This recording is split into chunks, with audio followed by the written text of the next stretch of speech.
Hey everyone, Kyle once again, and welcome back to another movie review for Halloween month. Now, this is the second time I had to redo this whole thing, so hopefully I can get it. Hopefully it's maybe by the time it's up, so probably I already did get it right, but still, hate when it does that. It's just another problem. But anyway, up and doing another movie review, and reviewing a film that came out in another horror film that came out in 2015. And it was a film that I was surprised by. I saw a trailer to it, and I was curious about it, and saw it in the theater, got a good movie experience by it, and I really enjoyed it.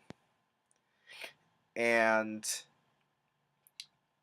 I don't remember if I put it in my top favorites of 2015. I don't remember, though, but I really did enjoy it, though.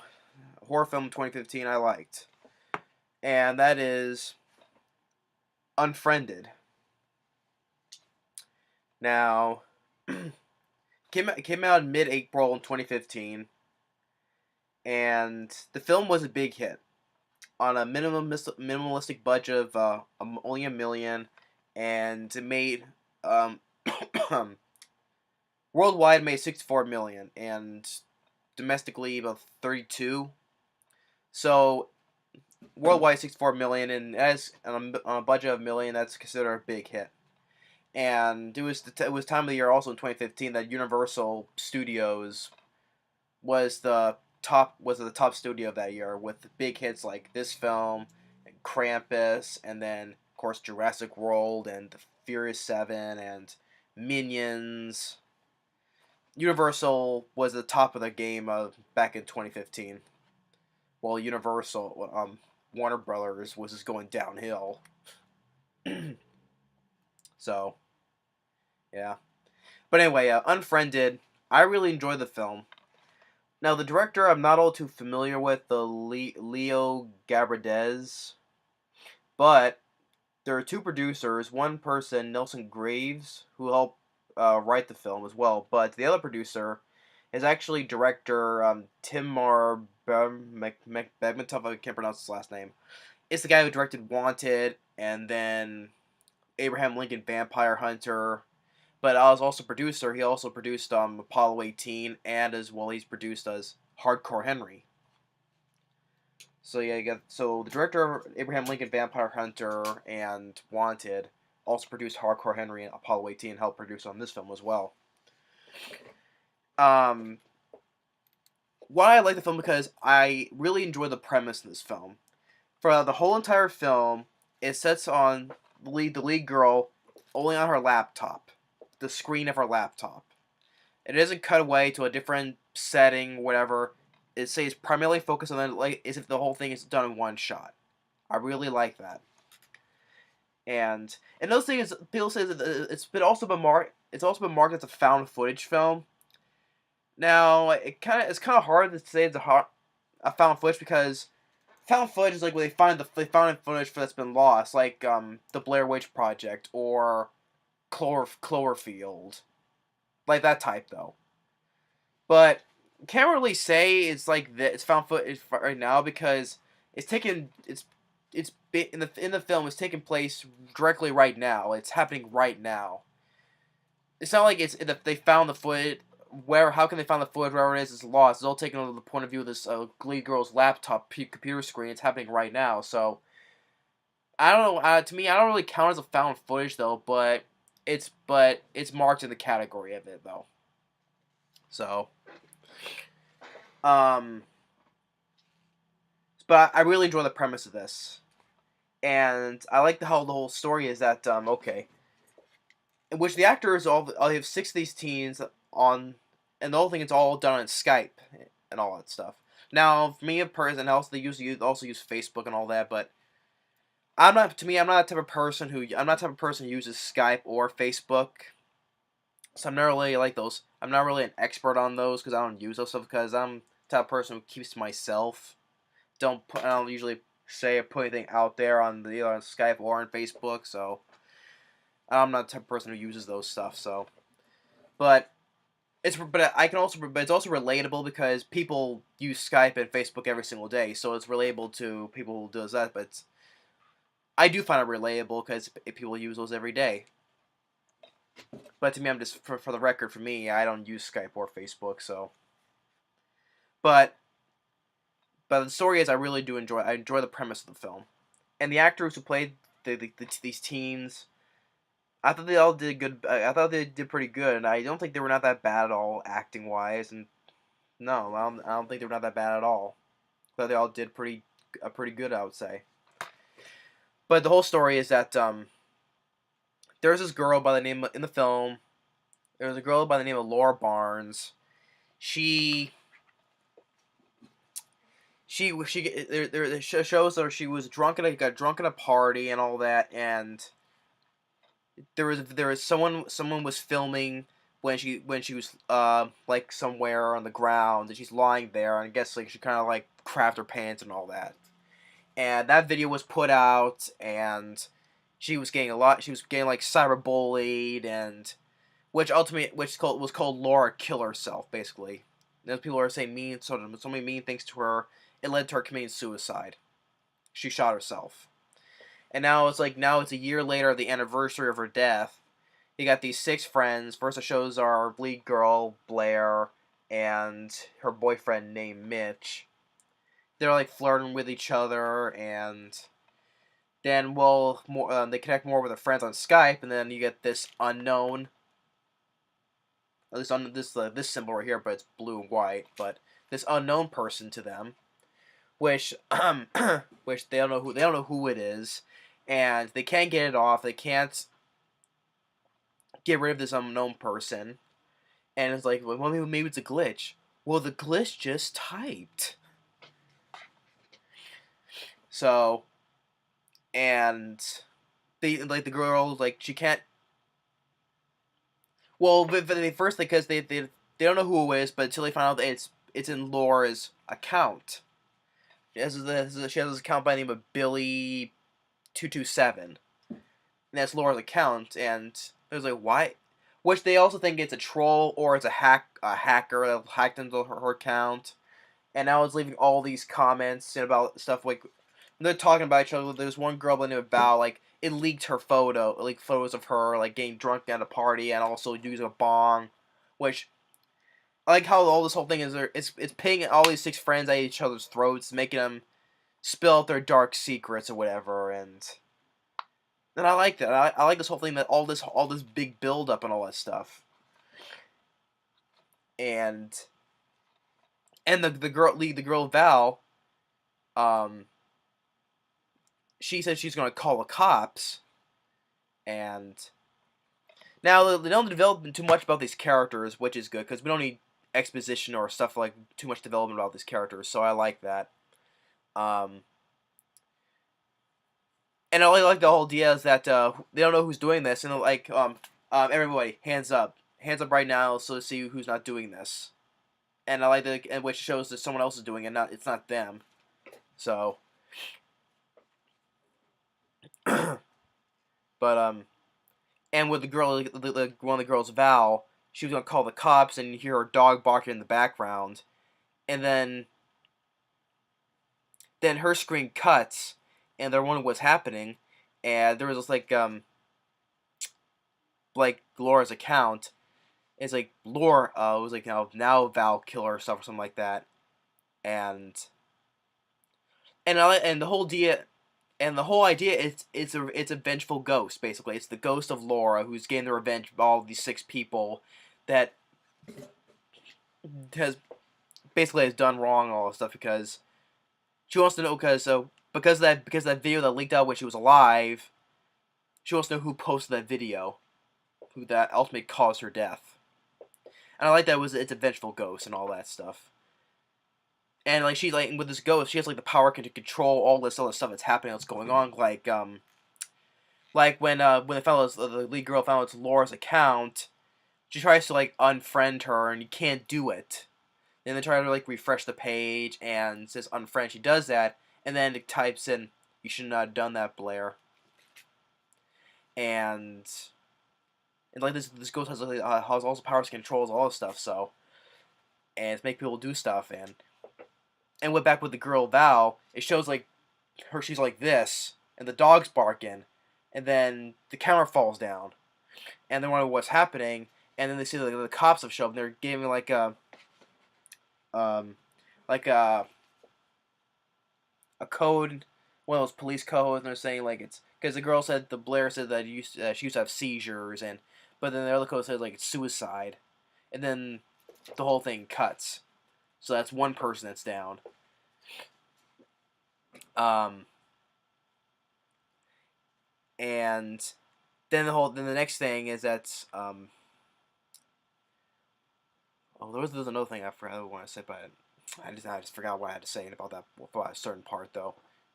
Oh yeah, there was also a thing that that Mitch was gave to Val. There was like a thing that's like don't read messages from the dead. I guess that just shows like how, in case we want to know that's a dead person doing this to us. I guess. But then Ken has an idea where to dump all the stuff out and hopefully get rid of this person. But before that, which other thing I like that I guess he's when he called the cops about growing about Val, and you hear this woman's voice. You know, it's like, oh, what's her address and all that, and you hear the person say, don't hang up, don't hang up. So I guess like now like the ghost of Laura is now can manipulate through the phone. Yes, but it's also telling everyone if anyone hangs up on Skype or wherever hangs up the Skype, they're all gonna die. And after this whole thing with the trying to dump everything out and to hopefully get rid of this troller or whoever is doing it, they think it's gone, but then it comes back on, and then it shows a different. The camera has something set up right, and when he stands up, they all see him that it's in his room. And I like this whole thing where he finds it, and all of a sudden he freezes, and then his screen comes to black, and it shows him like him freaking out, it's like ah, and then his hands in a blender, and then it gets hexed, and he cut on the blade of the blender, I guess from the top part, and gruesome death, and then he's gone now, and now with the four of them left now the lore is gonna say now we're all play a game, and there's another guy on there named Adam. He hears bumping and noises in his place. And he's looking at who's out there, and Laura, she cuts the power, like lights out, and then he's screaming and shouting, and then the type of Laura saying all these messages. Adam, sit down and shut up, in which he does. And he's like, here, I'll turn on the lights for you. Turn on the lights in his place. And now they're all gonna play a game called Never Have I Ever. It's the game where you put 5 fingers, and if you've ever done something, you put down a finger, and whoever loses dies. So they're all playing the game, and this game is having everybody at each other's throats because they're spilling all their hidden secrets. Laura like knows all their secrets and spilling them out. Like, never have ever sold Adam out for selling weed, or did never have ever drove I think it was my mom or dad's car, or never have I ever had sex with Adam or whoever or the other person. And this is bringing everybody at each other's throats, and it's like, oh, you did this, and it's like, oh, it's like all these people, they're all guilty, they're all liars, they're all like they've all lied to each other. Even the lead girl, she's always perfect and all that. She ain't no better than all the other ones. So, and then one thing leads to another, where Blair and Adam, they get it, because now that Belinda sends Laura sends them prints out messages to them, and they both can't read, they can't show it to each other. They can't show each other, but eventually, and there's also a counting down as well.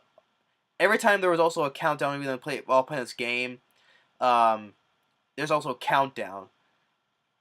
But then no, Laura, Blair, she holds up her papers like, if I reveal this note, Adam dies. And then Adam dies because he had a gun. He has a gun with him, and since she revealed the note, I guess now Laura can, like, controls, like, the gun is in his hand and forces him to shoot himself. Um, and even he when he died, camera shows he had the notes like the same thing, but it's like, if you reveal this note, Blair will die. And now the next one who's gonna get is now Jess, who's, I guess she's in their bathroom, I guess, and she's the next one to go. And then when her screen cuts, she has like this thing in her mouth. There's like a, I don't know, maybe it was like a curling on it or something. I don't know, but something electrical in her mouth like that. And now that she's gone, now it's done to Blair and her boyfriend Mitch. And they're saying, "Oh, I love you. I would never do all that stuff. I'm sorry for whatever." And then Laura's just, and also throughout the whole film, she's been instant messaging her Mitch, whatever has been going on throughout this whole thing. Has this been a joke or whatever? I like those also. Well, instant messaging him throughout the film, and also one time I forgot to mention that. Yeah, this one. One time they are muting each other, but then Laura, she goes and turns off the mics on all of them, turns them on, and but then Laura's like typing on the Facebook part on Blair's page. It's like, I know you wouldn't. She's been asking who uploaded that video of her, and even telling Blair's like, I know you wouldn't do it. Why are you protecting him? And then ultimately she rats him out, says it was him, and then it forces Mitch to stab himself right in the eye. And but then ultimately the video is shown, and that she is the one who uploaded that video, because after it shows like her lying on the ground, crap her pants, and it shows her jokingly like this. She's one who made that video, and that video has been sent out to everyone on Facebook, and everyone's given her hate and you're the monster, you deserve all this stuff, and then ultimately, she's looking. Then her laptop, the ghost of Laura, puts down like the whole thing of the laptop, and then, of course, the shocker. Of course, her ghost face attacks Blair, and that's the end of it. So yeah, I really enjoyed this film. I really did. I thought it was a very interesting premise. Um, I think I remember there was a film that had like the same kind of idea. I forget what it was. I think it was a film that starred Elijah Wood. I can't remember the name though. But it was like it was sort of like that aspect though. But I can't remember it though. I may have to look that film up though. But it has something of that nature. Something of that nature. But this though, the premise, I really did enjoy the film, and the whole big build up and the ideas that were happening like on the Skype and the stuff. I'm no computer expert, but all the stuff that's happening on the computers, and and I think the characters who play the teens, who I thought they were not that bad of it. They were not that bad. I thought they all did it pretty good. And this is about this whole thing. This vengeful ghost of Laura getting revenge on whoever made that video. And this whole thing, the whole concept of this is that about the whole cyberbullying. If you're doing the cyberbullying and people who are uploads that stuff, you're gonna die. I guess because it is wrong to upload those type of videos, because there's been enough cyberbullying, let alone regular bullying, enough as it is now. The past how many years now? It's just wrong, and I would never do stuff like that, and no one should ever do that. Otherwise, if you're that sick in the mind. But it's just wrong though. But the film goes to show, if you ever do stuff like that, cyberbullying and all that, you're gonna die. A vengeful ghost of that person's gonna get your ass. But I like the film. I got a good theater experience about it, and my brother and his friend saw it with me. And of course, as usual, when I watch to get a theater experience, I put my game face on. I sit there trying to be entertained by it. At the same time, I'm just focusing whether this film is as good or whatever the flaws or the good points to it as every time I go into the theater to watch it. But of course, my brother and his friend, they don't take watching it seriously. They're always just whispering to each other, thinking, "Oh, this is funny," or "Oh, that's dumb," or stupid, or whatever. It's just hilarious and all that. They don't take watching the film seriously like I do. So throughout the whole time, they're just too busy laughing at the movie. That's how my brother is. But yeah, he doesn't. He has his own point of watching a film in a theater, while I have another way of approaching it of a film. So yeah, I enjoy the film. I couldn't tell. Maybe I think he likes the film, but he's just too busy laughing at the movie. I think he likes it like so like it's bad or whatever. I don't know, but other than that, I don't get the hatred. I don't understand that the film gets the hate. There's a little bit of hatred to the film. I don't know why. I mean, it has a 5.6 on IMDb. I think it's a all right though, but I think I would give it like a 6.0 to be fair. But it does have a 62% on Rotten Tomatoes, which is fair enough. And I think there's a sequel going to come out called Game Night. I like this film. I'll be curious to check it out. Although if it's called Game Night, I think it's gonna be like a group of teens playing a video game live, like, playing each other live. Although it kind of reminds me that there was another film years ago. There was a film called Stay Alive, and it was about a film about a killer video game where you play this video game and your character dies. You die that way, like your character dies in real life. Sort of like that, and that film was not that great at all. It was a good concept, but terrible execution overall. But if it's a film that's like that, but with this added into it, because I like the first one, and the sequel comes out, I'll be curious to check it out, give it a fair shake, because I like the first film, and hopefully it'll be like this, but it's like playing live on video games with friends online, probably. But hopefully there's no date though, but that's what it's called though. So if it ever comes out, will look forward to seeing that because I like the first film. But anyway, yeah, I enjoy Unfriended. Good, very good, interesting premise. But as for found footage, because I don't put it as a found footage, but it's in the category though. Of course, I would definitely put the Blair Witch Project more than this, and including Cloverfield. Even As Above, So Below, which came out in 2014, and I really enjoyed that one. That's a found footage I would say it's underrated, because that film got a lot of hate when it came out. I don't get that. I enjoy As Above, So Below, which I have it up there. One day I'll review that film, because I really enjoy that film. That's a good found footage horror film. I like the location of that, and I'll get into it when I review that, though. But that's my review of Unfriended. If anyone has seen this film, I would recommend it. I'll give it a thumbs up. But yeah, Unfriended, good premise, good ideas and all that stuff. And I don't get why there's a little bit of hatred to it. I don't get it though. But I think it's a good concept to it. And the film was a huge hit on a minimum $1 million budget. It's considered a big hit, and I really enjoy Unfriended. So yeah, that's my review of that film. Thanks for watching, and stay tuned on the next movie review. Later.